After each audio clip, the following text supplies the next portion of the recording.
Hi, this is Bob Weir with another chapter of We're Talking About It. This one is entitled America is Being Destroyed from Within. You know, there must be millions of people around the world who look at our country and wonder if we are experiencing the last gasps of an empire in decline. When radical Islam attacked and killed close to 3,000 Americans in their workplace on their own soil 9 years ago, the world waited for a response that was expected to be cataclysmic. After all, as President Kennedy said in his inaugural speech, those who foolishly sought power by riding the back of the tiger ended up inside. When JFK spoke those words in 1961, only 15 years after the U.S. won its Second World War, we were the tiger of the world. Yes, the Cold War was still part of the national dialogue, but we felt secure in the knowledge that we would outlast the Soviet threat and continue to prosper. When the Berlin Wall came down and the USSR was dismantled, it seemed like a continuation of manifest destiny, as though America was uniquely positioned to spread democracy throughout the world. As the mightiest nation in history, no country stood a chance against us. The closest strike on our interests around the world had been the attack on Pearl Harbor in 1941. Our response to that murderous raid culminated in the atomic bombings of two Japanese cities 4 years later. Of course, that was when we knew exactly who and where our enemies were and how to pay them back for taking American lives.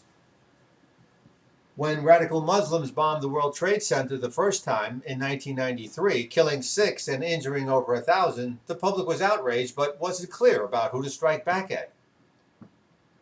Inasmuch as terrorists have formed an elusive international conspiracy that is not openly sanctioned by any government, nuclear weapons don't have the same deterrent power. That makes it difficult to put our enemies in the crosshairs. Add to that the fact that we're dealing with a group of homicidal fanatics who are willing to give up their own worthless lives in order to kill us, and you have a grim prognosis for the future.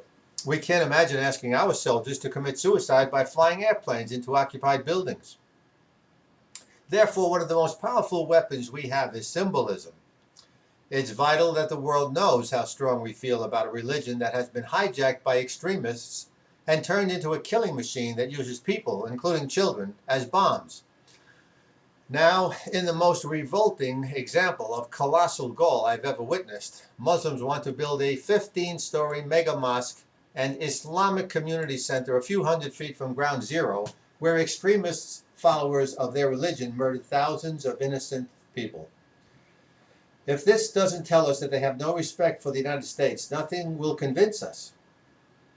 To refer to this as an insult would be an understatement of huge proportion.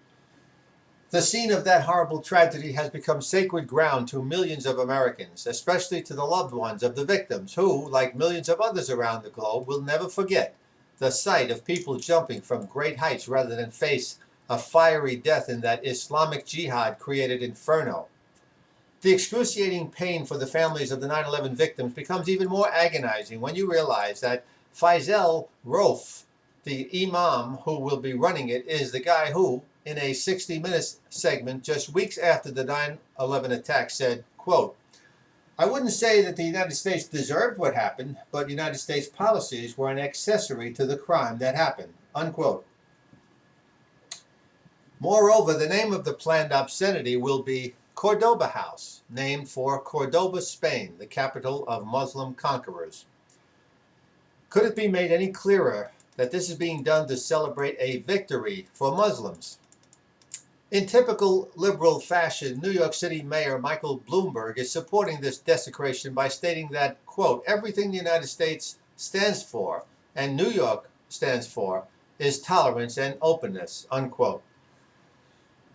One wonders how he'd react if the German government decided to build a cultural center down the road from Auschwitz, or if Japan decided to finance a Shinto shrine in the vicinity of the Pearl Harbor Memorial.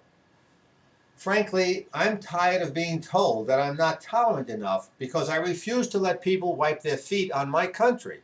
I'm fed up with being told that I must be more open-minded when I speak out against those who use our freedoms as a club to bludgeon us with. We're on the verge of losing this great nation because we're being conquered from within. The tiger JFK referred to is slowly, inexorably being turned into paper. Thank you for watching and listening. This is Bob Weir with another chapter of We're Talking About It.